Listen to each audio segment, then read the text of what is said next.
Hello and welcome to another exciting episode of Shipreneur with BC Ugo in Africa Business Radio. It's time we talk about young, strong, and empowered African women succeeding in their craft. We get to have deep conversations on their challenges and experiences in their work and personal lives and explore their ability to overcome. The show not only promises to be fun, but gives us insightful tips on career, businesses, relationships, spirituality, sex, and everything in between. So, welcome to the show.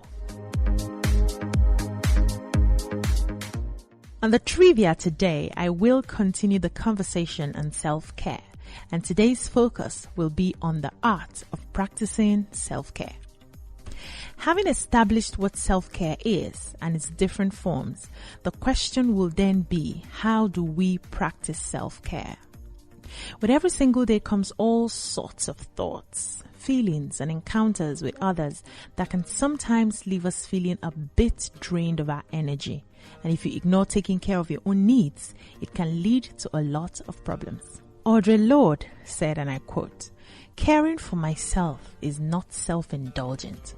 Caring for myself is an act of survival." Now, what are some of the tips that would help you practice the art of self-care? I'm going to give you a few lists. Number 1, eat healthy and eat delicious foods that you enjoy. Food is one of our most basic needs and one of the most overlooked ways to nurture and care for ourselves. Some people get caught up in different things that they forget to eat, and most days, a lot of people don't eat right. It's important that we take food seriously and eat right according to what our body needs as a way of caring for ourselves. Number 2, walking. When last did you take that walk? Today is not just about taking a walk, but practicing mindfulness when walking. When you decide to start taking walks as an act of self-care, it's important that you think about the right things while working. People who take walks often start thinking about the errands they need to run, the meeting they need to hold, the bills piled up to be paid, and so on. However, mindfulness when taking a walk is about putting all of your attention to the experience of walking. That means taking in what you feel around you as you walk, what you see, what you hear, and what you smell. It's about being in the now, enjoying the experience of walking in the present. So ask yourself, have you ever taken a walk while practicing mindfulness? I'll be right back after this break. Stay with us. Welcome back to the She Motivates segment of Shipreneur with BC Ugo in Africa Business Radio. And today we are celebrating Dr. Ola Orekunri, founder of Flying Doctors Nigeria. Dr. Ola Orekunri is a medical doctor, helicopter pilot, and the healthcare entrepreneur founder of Flying Doctors Nigeria, West Africa's first air ambulance service. She's dedicated to bringing trauma care to the most remote parts of Western Africa, and her company, an air ambulance service based in Lagos, is doing just that. She was motivated to start the company after her younger sister tragically died while traveling in Nigeria as a consequence of there being no medical air service available to transport her to hospital. Ola graduated as a medical doctor from the University of York in the UK and is a member of the American Academy of Aesthetic Medicine. Ola currently resides in Lagos, Nigeria, where she's considered a national expert of disaster medicine and pre-hospital care. Her company has been featured on various local TV and radio stations as well as the BBC and the CNN. Give it up for Dr. Ola Orekunri. I'll be back after this break. Stay with us.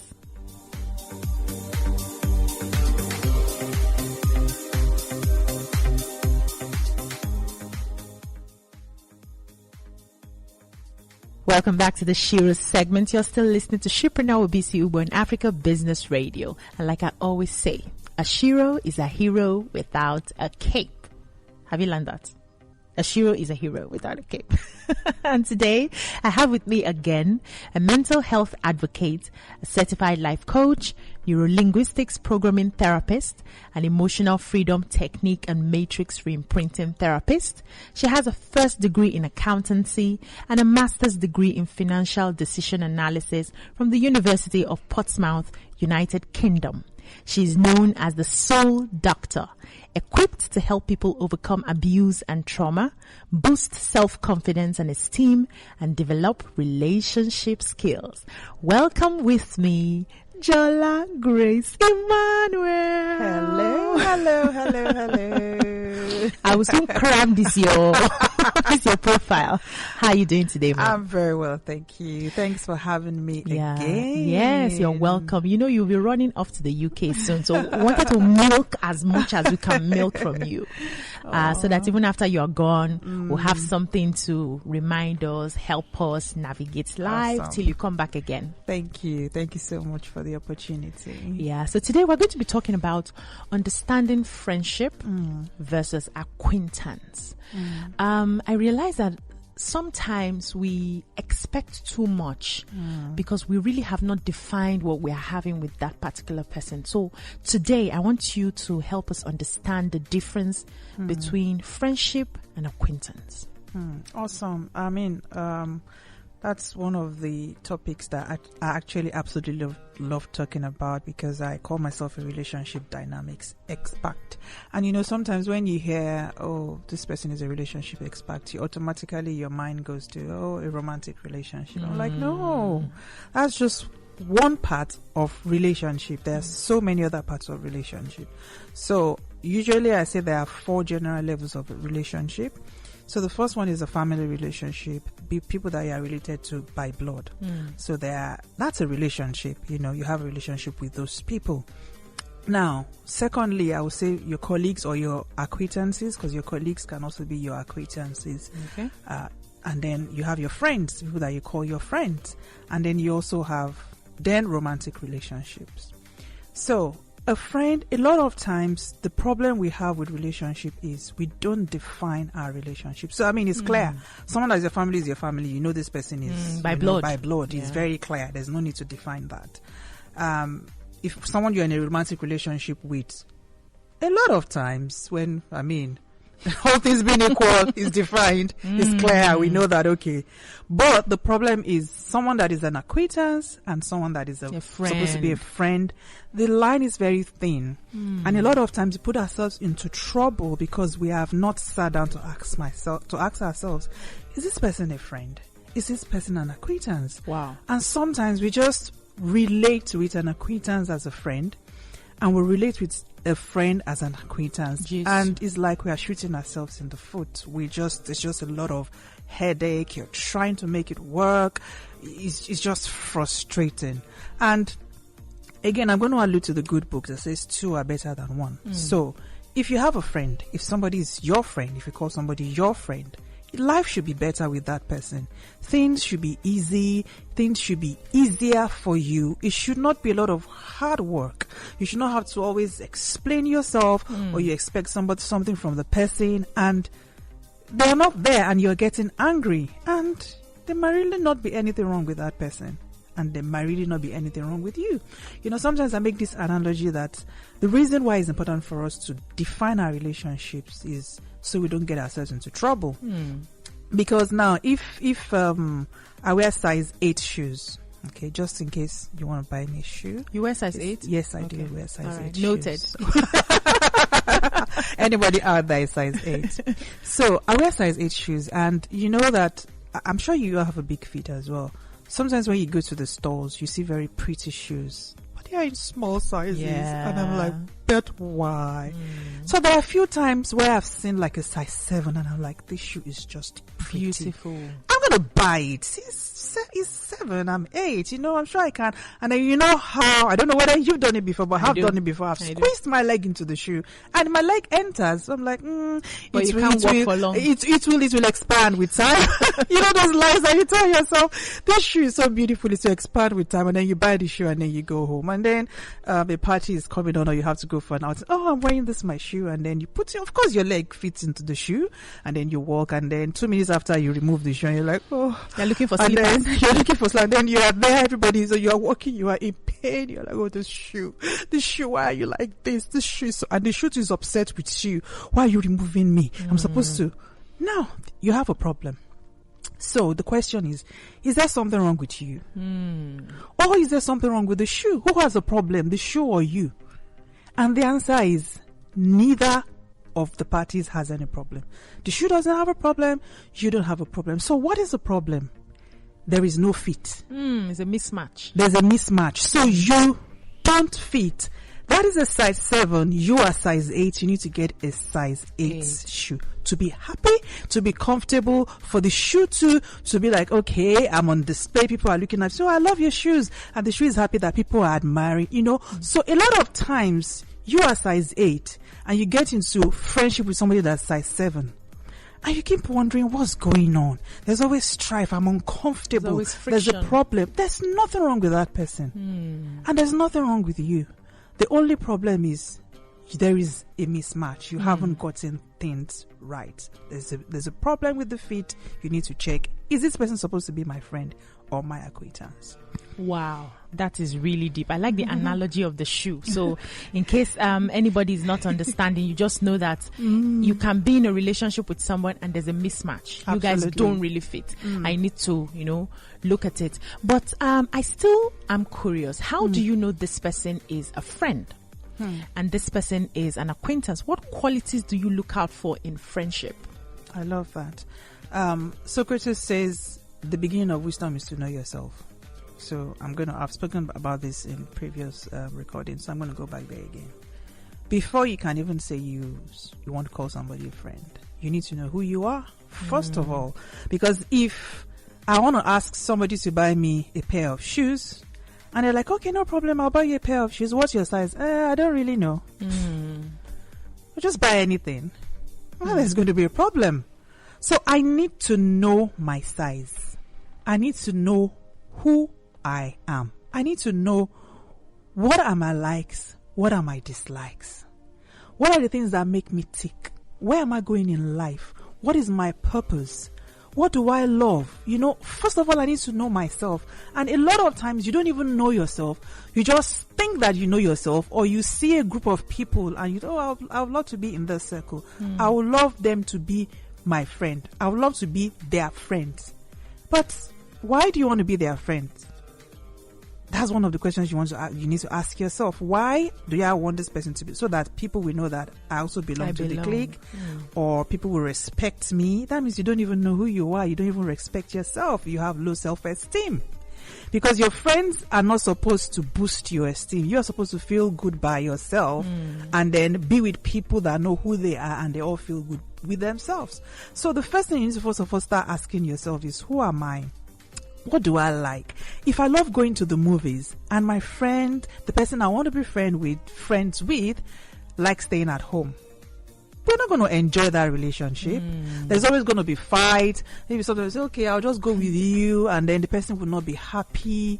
You have to like the same things. So these are some of the things that you need to begin to look out for. First of all, who am I? When you understand that this is the person I am, this is my vision, this is what I want, this is where I'm going in life, then look around at people around you. Who fits, who doesn't fit. Now, secondly, while knowing yourself, also find out what your values are and your beliefs. For me, that is the most important thing in choosing a friend. Before you can call somebody, because the fact is your values are you. They are so important that if I value peace and tranquility, for instance, and somebody else values fight. The values fight. They just, it's like somewhere in the Bible that says the wicked doesn't sleep except they've caused mischief. I think it's somewhere in Proverbs. I'm telling you. When I was like, oh my goodness, this sounds familiar. like, and I know people like that, if they have not fought in a day, like something is wrong. But don't you think you need such people in your corner to fight for you? Well, see, it's different, because now that you said this, I have some friends, in fact, some relatives that they stand up for me. That's not strife. Strife is somebody that just wants to cause mischief. It's different. That's different. Okay. It's so different. You understand? So standing up for your right and saying, no, I don't think you should allow that. It's different from somebody just always looking for, trying to be in strife. Strife is something must be wrong. There must be fight. Whether there is fight or not, they will create for the fight. You understand? So it's important for you to know what your values are. What do I value? Do I value hard work? Do I value integrity? If I value integrity, and there's this person that I'm trying to be friends with in my office or in my neighborhood because of for whatever reason, and this person doesn't value integrity, this person will tell you, okay, I will come, and then they will never come. And you're upset. You're like, what's wrong with this person? Can't they just keep to their words? But they don't care. It doesn't matter. So it's not a big deal now. So I didn't tell you I'm not coming. I didn't come. So it was to relax. So is that why you're frowning? Exactly. I'd be like, is there something wrong with me? No. There's nothing wrong with you. There's nothing wrong with them. It's just that your values are different. Wow. Do I value honesty? Does this person value honesty? Do I value family life? Does this person value family life? Do I value hard work? Does this person value hard work? So your values are so important. Know what your values are, and then begin to look at those people that you want to begin to call your friends. Do we share the same values? Do we see things the same way? Our beliefs. Do we believe in the same thing? Do we have the same belief system? You know, and when I'm talking about belief system, and necessarily I'm not talking about religion, whether you're a Christian, you're a Muslim or whatever, because sometimes you can even be in the same religion and you have different values. Different beliefs rather, you know. So somebody might believe that, you can get away with anything in life. You know, somebody else might believe that everything you do in life has a consequences, is a seed. Every action is a seed. You will always reap the reward. You know, somebody else might believe that, everybody in the world is after you to get you. You know, so always... I said to my sister, I always say to my sister the other day, we were talking about something, they said the blood of Jesus. I said, stop wasting the blood of Jesus. This one, you don't need to plead the blood of Jesus on this thing. You know, so sometimes everything is a spirit. If the phone falls down like this, there's a spirit behind your phone falling down. But you might just, it's logical now. I did not hold the phone properly and it fell down. Or we come to the studio now, your leg hits a stone, and they say is something, or you wake up on the left side, and you don't have those beliefs. Or these people probably have those kind of beliefs, and so they're always inside your head, making you to do the things you don't want to do. You know, making you to react the way you're not supposed to react to. So values and beliefs, they're absolutely important in deciding who is your friend and who is not your friend. And I also want to say there's another one. This one I cannot explain it in English. Is you just know in your knower. It's like there's a connection. There's a soul connection that this is the kind of person that you might be on your own in your room feeling very low, and this person will just call you. Maybe like, why on earth? I mean, there's some of my friends that this happened yesterday. I thought about this person and I picked up my phone to send her a message. As I wanted to type the message just came from her. I'm like, gosh, what is this? I said, this is too weird. Like, why would you be sending me a message when I'm about to type a message to you? So there are some people like that there's just that connection inside. And sometimes, in fact, I would say most times, when that connection is there, all these other things I've talked about we just align. You will just say that this person, we have the same values. This person, we like the same thing. This person laughs at my joke. Because some other people, they don't have this kind of sense of humor that you have. And you are trying to be funny to them. They are taking it, they are being offended. And like, sorry, you know, I mean, I cannot have a friend that doesn't have sense of humor. You see, it's hard work. It's just, you must have a sense of humor. Just, because life is easy. Life is not serious. Not every time you be serious. It's not that deep. It's not that deep. You just calm down, calm all the way down. Yeah. You know, so yeah, I think just and so many amazing. more. One of the things I really picked is about the values and beliefs. In choosing your friends, you must ensure that you have the same values so that things are easier for you. But how do you choose a good friend? So there are some kinds of friends, and I'm sure you've met some really bad friends that were bad for you. So you people started out as good, and then along the line, they just changed. So how do you ensure that you choose good people that will not change on you all of a sudden? I like that question, but I'm going to start by saying nobody changes on you.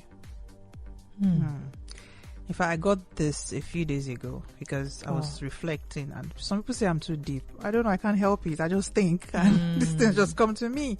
So I was thinking about some people in my life, and I'm like, this person has changed. And that thing just said, no, they didn't change. You just didn't take time to know them enough. Wow. So nobody changes on you.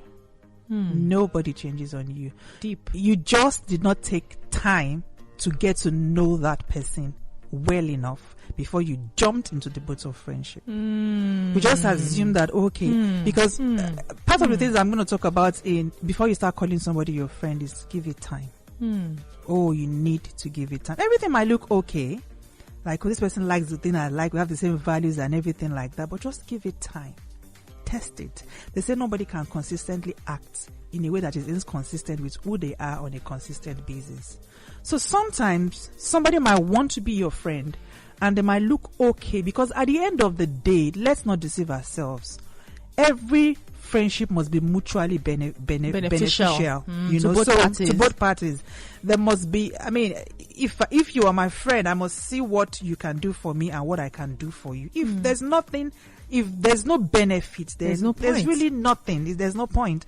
So sometimes you might look at somebody and say, okay, this person can benefit me in this way, and I can benefit them in that way. And the person is trying to get close. And it's like, okay, everything seems okay, so, and then you just start trusting the person, start doing and then after a while, the person lets you down like, this person changed. They did not change. Now pay attention. You didn't pay attention, or you didn't give it enough time.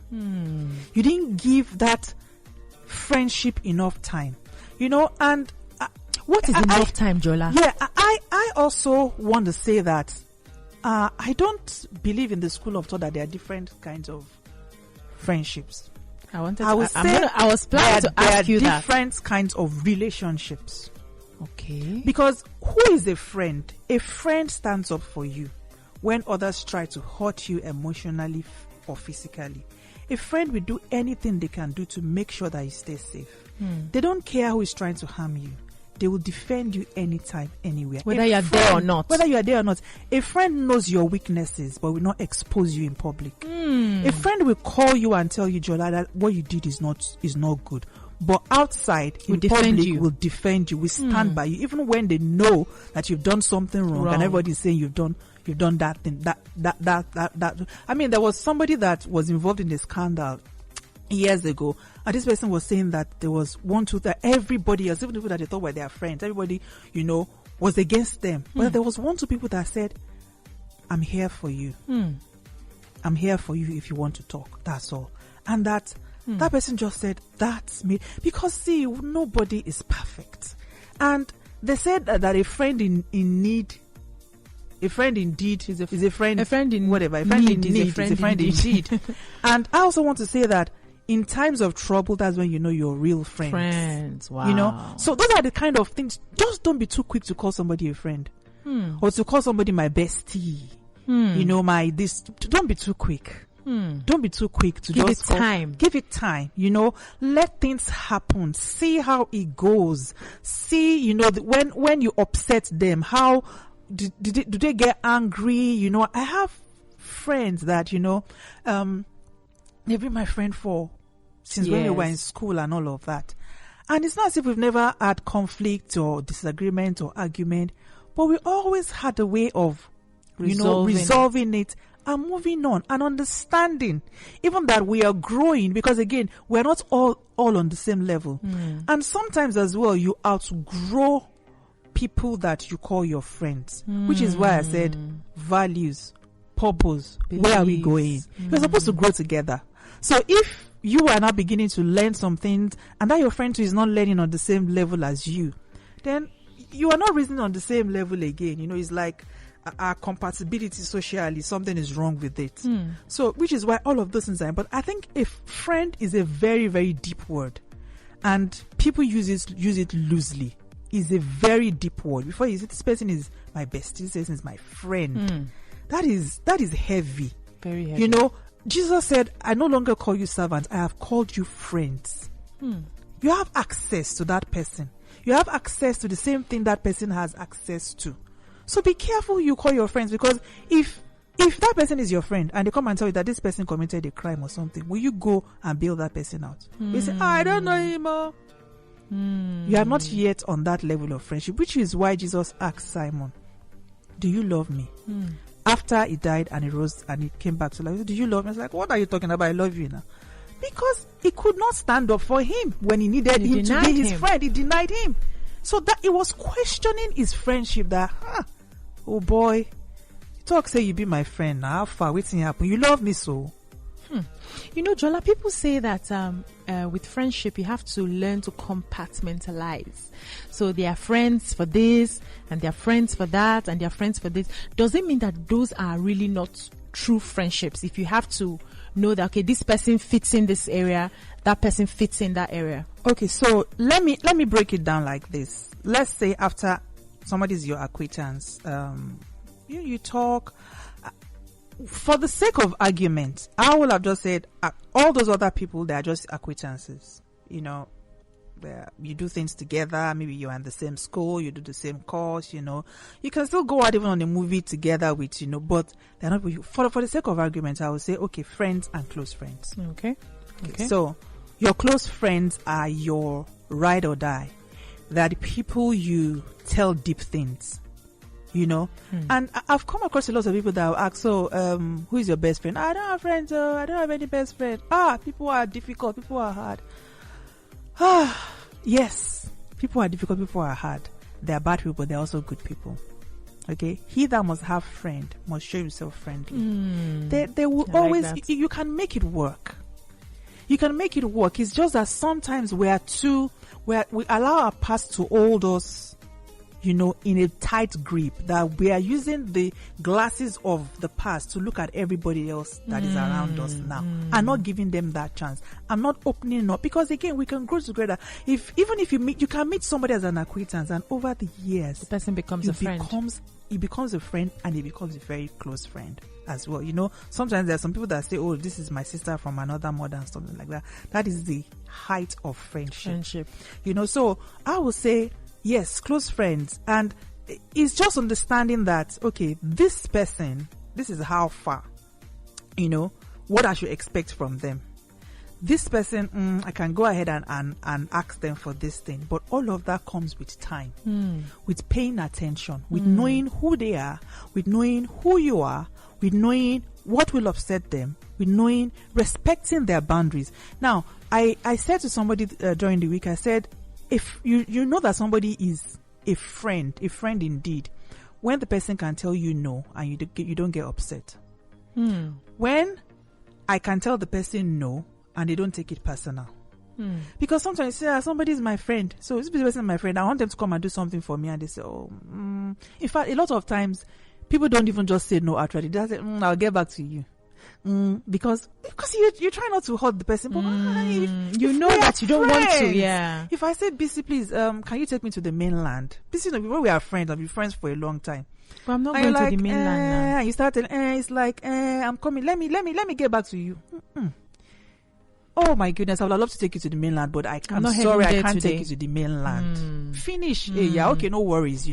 I would sort something out. It doesn't. I shouldn't take it personal. Like BC safe, and because I said my friend, she's not there for me.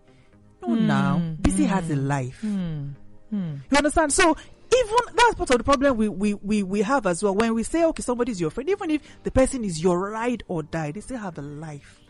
There should still be boundaries. You should be comfortable when they tell you no, because you have already classified them as that friend. So you know that when they are telling you no, it's a genuine no. Accept it and move on, and don't take it personal. That is awesome. A lot of us are afraid to say no because we don't want to hurt their feelings, and then you find a way to try and dodge the situation, and somebody's you're there. not yet the person's friend. The friendship, You should be able to say the truth. Yes. Yeah. So let me ask you this: if you need to pick a friend, aside from the values and beliefs, what other criteria would you look out for? For anyone who's looking at, okay, somebody's coming close to me, but I'm not sure, and you want to, okay, can we give this a chance? What are some of those criteria that you can look out for? Okay. First of all, I think, like I said, it depends on you as a person. Like they will say, beauty is in the eye of the beholder. What I value might be different from what you value, which is why you need to find out what do you value. If you've seen that, okay, this person values what you value, you like the same things, then don't come on too strongly. That's the problem sometimes we make. You see, everything seems okay, and then you rush in. The next minute you're like, oh, let's go to Vegas together. Let's do this together. Let's do that together. And see, I remember this when I was in school, my very first year. I had these two friends where there were three of us, three musketeers. We were close. Three musketeers. I have them too. We knew each other's houses. We went to, our parents knew all the parents knew us together and everything. So second year, we were like, oh, since we've been so, first year, we're all very good friends, everything. Ladies, let's stay together now. In the same hostel? In the same hostel, in the same room. So we just like, everybody was excited. That would be really nice. We're staying together. Blah, I can already imagine. We all got a room together. It was 3 per room there. So the 3 of us in a room. Oh my God. Who touched my steel? Who put this one on my bed? We fought. Wow. I could not believe it was us. That us. By the end of the year, the third year, just everybody, it's like, we're not sure which way. So sometimes, what do you think happened? It's because we got too close, familiarity. You know, and by then we are not. See, there is even no way. That's why they said even in marriage that when you start living with somebody, there are some things that you will discover about them that you didn't know before.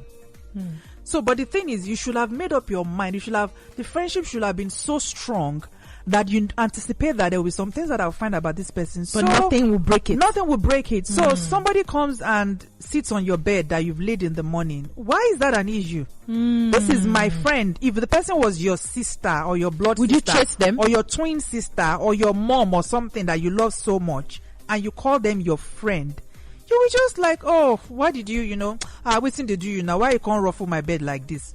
But it will not result to a fight that you will be keeping malice for this. Wow. It was just childish. I'm telling you, it was childish. So even if you're not matured, you cannot be a friend. You cannot have a friend. Sometimes what kills so-called friendship is immaturity. Because somebody does something and you take it on your head and you're like, so what's the big deal? Just move on. Talk about it and move on. So before you can say, this person is my very close friend, you need to ask yourself, can I take their... We all have the BS. You have BS, I have BS. So can I take it? Ask yourself. So those are some of the things that you need to know. This person will not be. And in while giving yourself time to know that person, you will find out their weaknesses. You will discover some things that annoy you about them. Oh gosh, this girl, this one, she's so annoying. But even after you find out that thing that annoys you, you still love the person. Yes. That is when you know this person is my friend. But while trying to get to know the person and you find out some things that annoys you and upsets you and irritates you and like, oh, this girl is so annoying. I'm sorry. And then you start distancing yourself. Then that person is not somebody you should get too close to. Because again, intuition is very important. And that's the sixth sense in calling somebody. Because sometimes everything can even be perfect. But there will still be something inside you that say, hold back a bit, calm down. Something is not just right. So time, just give it time. Sometimes the person might say, oh, I want to come and hang out. That's why it's important for you, before you want to say you are having friends or anything like that, you must be your own friend. Be comfortable in your own skin. Some people cannot stay alone in their house for one whole day without talking to somebody. And when you are desperate to have people in your life, you jump into wrong relationships, then you are trying to get too much from them. So what you're supposed to give to yourself, having yourself, you're looking for it from that person, and that person gets so overwhelmed, like, okay, am I your What's mom? happening? Did I get Why are you back to expecting you? too much? Why are you expecting too much from me? So I think the foundation for a good friendship is being friends with yourself first. Loving yourself. Not getting to the place where you're just needy. You are so needy. You want things from people. Come and do this for me. Come and... No. Things like that will not make friendship work. On that note, we'll take a break. When we come back, we'll continue this conversation on friendship versus acquaintance with Jola-Grace Emmanuel. Stay with us. Welcome back to the Shiro segment of Shipreneur with BCU on Africa Business Radio, and I'm still having the conversation with Jola-Grace Emmanuel. We're still talking about friendship versus acquaintance, and you really dropped a lot of nuggets in the first part of this conversation, which I would like everybody to remember, that when you're about to have friendship, first of all, you need to love yourself, know what you want, know your values, know your beliefs, and that way you can attract someone like you. And that's the only way you would have a smooth relationship. I go square. You've done very well. Well done. Yes. So let me ask you this question, Jola. Sometimes friendships happen overnight, and at the end of the day, it turns out to become a genuine sort of friendship. So is there anything we can look out for with those sort of overnight friendship? I've met people who we clicked, and 20 years down the line, we are still friends. So how do we know that this clicking is genuine? Time. Just give it time. Time again. And like I said, take it slowly. Don't go on too strong. So even if you believe that this is somebody I really like, this is somebody that it seems as if our soul connects. There's a soul connection.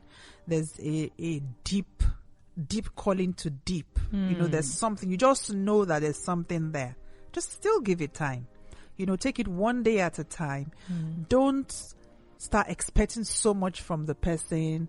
Don't expect the person to be doing so much for you. You know that there's a connection. You know that there's just something there. And I've also met people like that, okay, in fact, some people you meet them and you're like, it seems as if we've known each other for like 100 years. And we only just met for within a week. That's a soul connection. But so even though that is there's still going to be a test of the friendship. Things are still going to happen that will test whether, okay, is this going to go anywhere? Can we take this anywhere? There's still a whole lot of other things apart from that connection that maintains healthy friendship. Things like integrity, things like honesty. When there is trouble, is this person going to stay with me? It's just like in marriage relationships now.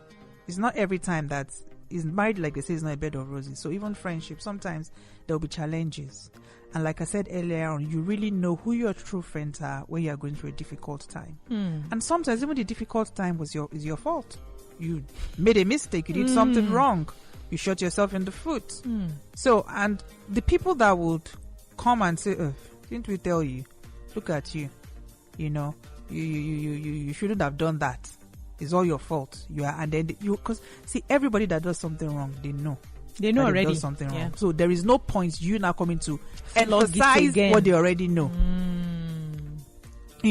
I remember the story of Job let me say the story and then I'll talk about what I want to talk about. So the story of Job, when Job was going through his trials and all of that, it was recorded that his 3 friends, they came to him and they sat down with him on the floor for 7 days and 7 nights. They did not say anything to him. They were just there. They were just there for him. Wow. That is friendship. When you are feeling that person's pain, you feel their pain. You you put your, and it is like, okay, people say this, and actually psychologically, I think it's true that if you're talking to somebody on the phone and you're yawning and they start yawning as well, that is a connection somewhere. I don't know how everybody yawns when everybody yawns. I think. Yeah. Well, I think that is something that just happens psychologically anyway.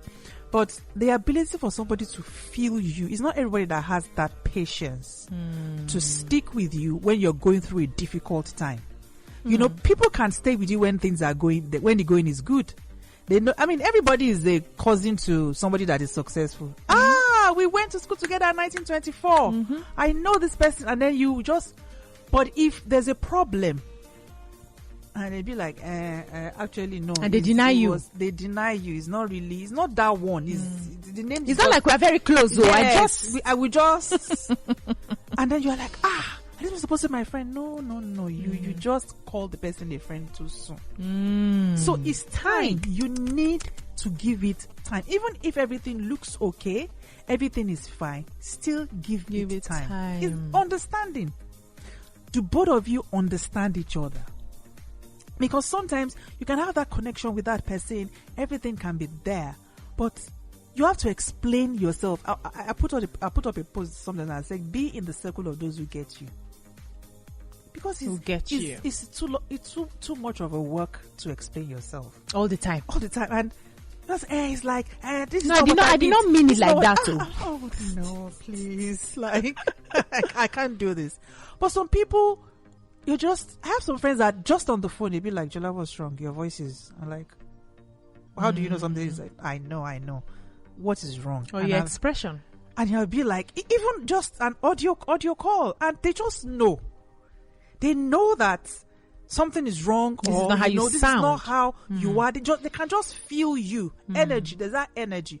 But some people don't get that. In fact, you have to explain yourself to them that actually when you called, and so they will not be telling you that, why were you sounding like that when I was talking to you earlier on? Have I done something wrong? And then they will start, and you'll be like, actually, I wasn't feeling fine.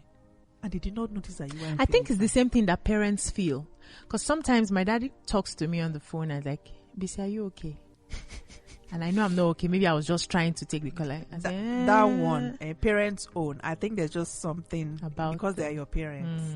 There's just something that. I mean, for me, it's happened. I remember when COVID started, I had I'll call it mild because I mean, all the respiration and everything didn't come up.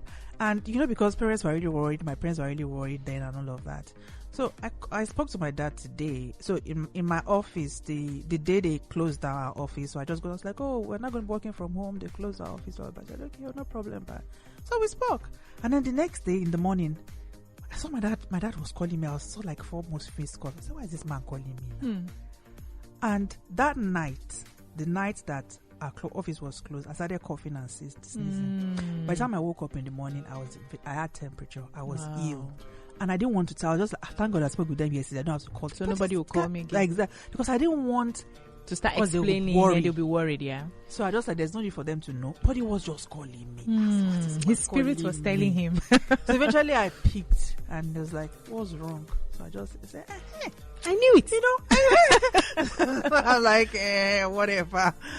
So I think parents, so there's just something. That connection. There's a connection that is intuition. Yeah. And that intuition is very, very strong. Especially when your parents are spiritual. They pick things up about you easily. Yeah, let me ask you, Jola, what do you think is the role of conflict in friendship? So I had a conversation with a friend sometime and she was telling me that people don't like deep conversations. All this friendship is just on the surface of nobody wants to sit down to really talk about issues deeply.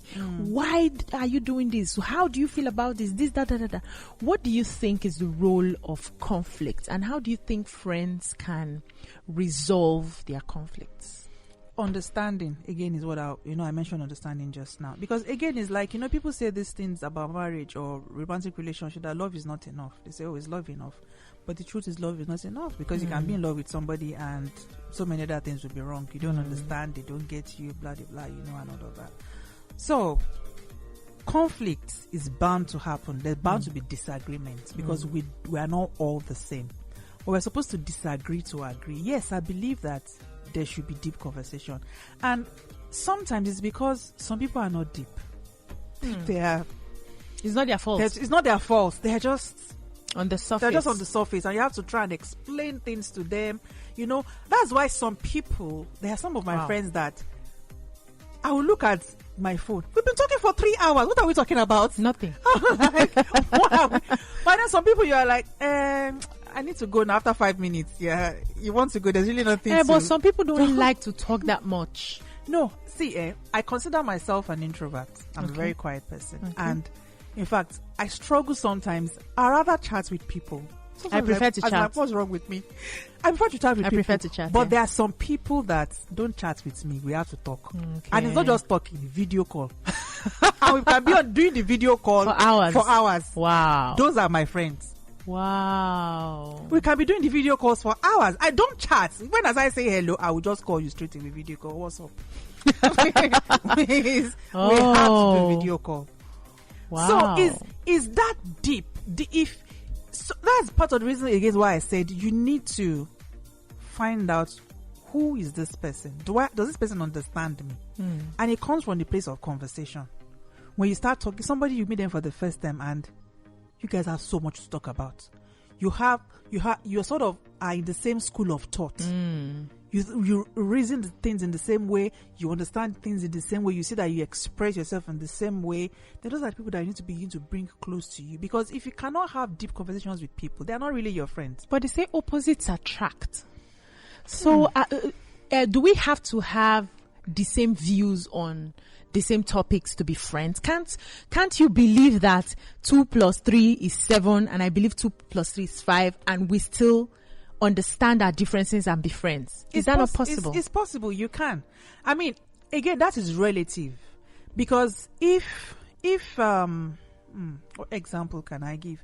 If I believe, for instance, that if I fall down, it's a spirit that is following me that made me fall, and you don't believe that, I say it's fine. We can still be very good friends. What do you think will happen to the relationship after a while? You are trying to understand me that that's her belief. Oh, she doesn't really is okay. Or and you are like, let's go to the hospital. If something is wrong with you, why stay at home? I can't take drugs. I can't take drugs. It affects my faith. See, friendship, something will happen after a while. So yes, there can be some things that. So for instance, in fact, I can say you love football. I don't like football. That might not necessarily be an issue because while you're watching your football, I'll be playing my Candy Crush. And then when we finish, we'll go and watch movies together. Okay. So we will not like the same things every time, you know. But those things are relative. How important are those things on a scale of preference? So that is what we just say that at. Okay, so if somebody believes that is okay, you can add another 0 at the back of something, and that person is my friend. I don't believe it. Can we really be close friends? Well, last year I'll just overlook that. Okay, it's okay, no problem.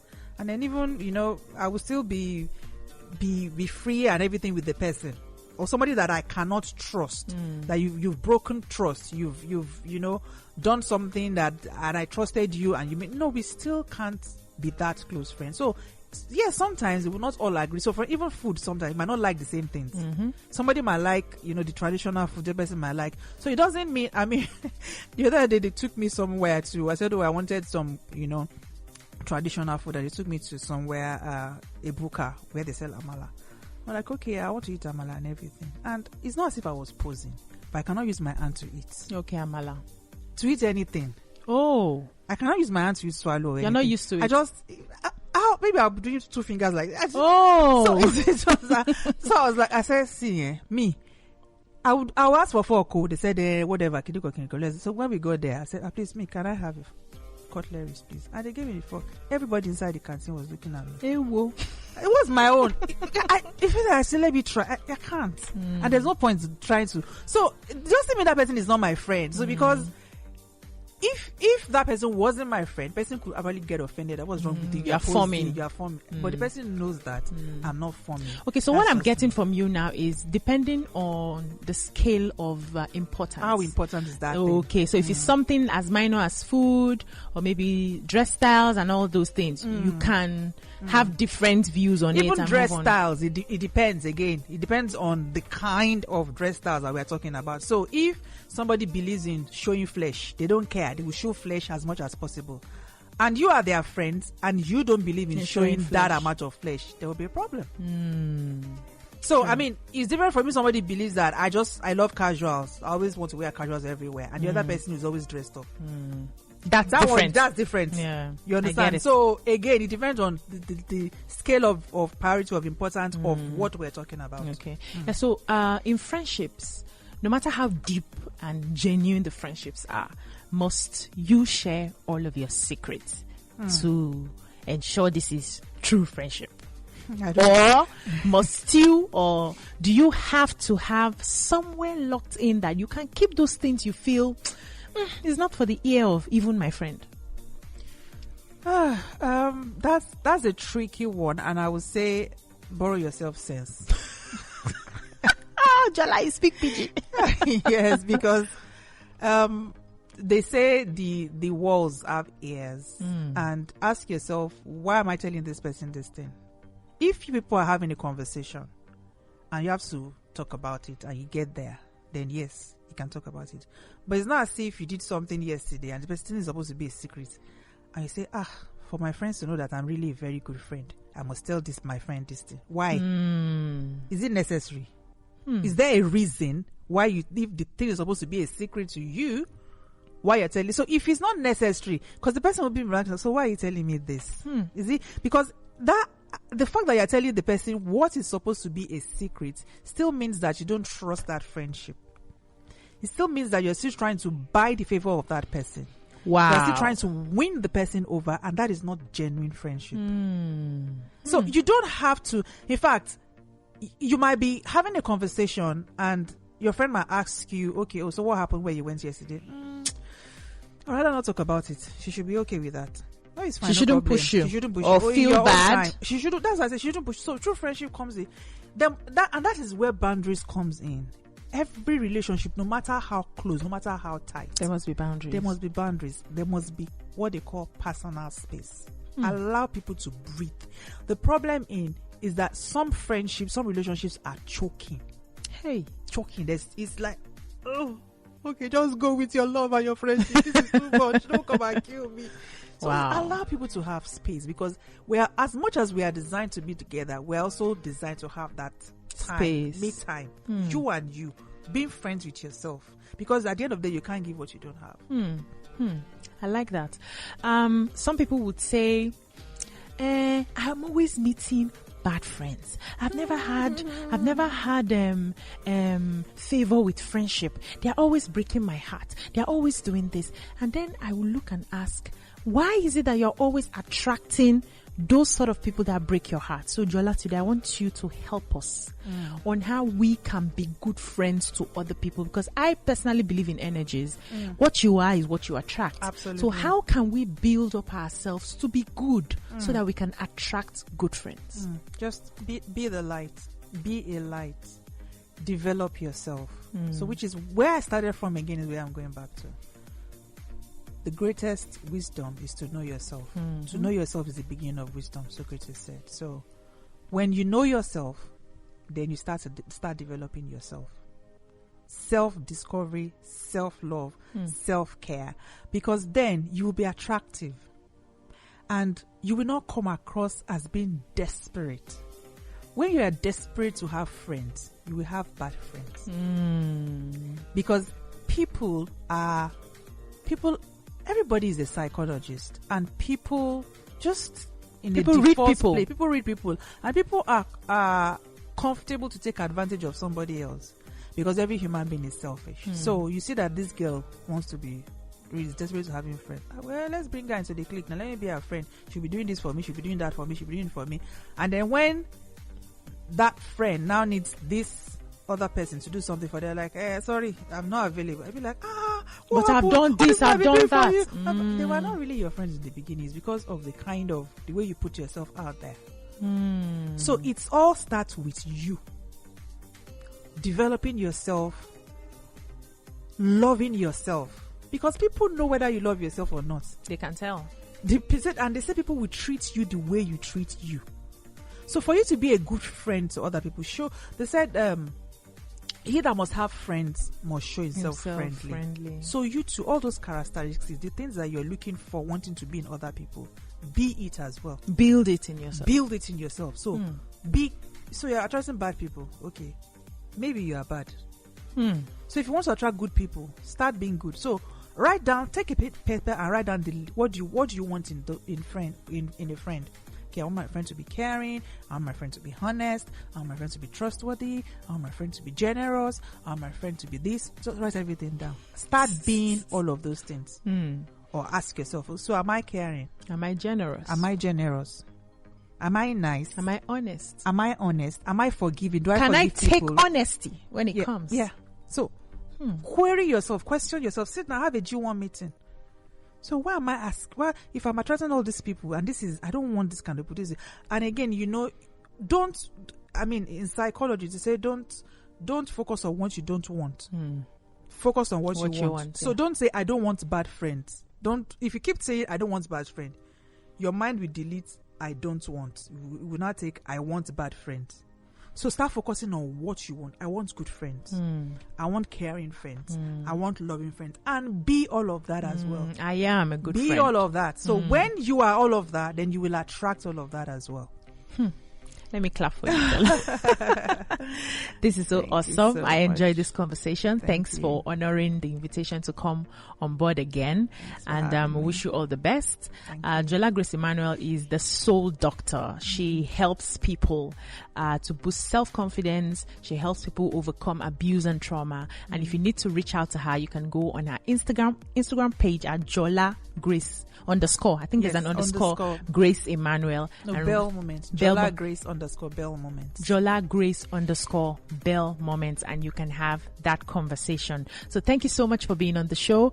We'll host you again when you come into our country, because you're leaving us very soon.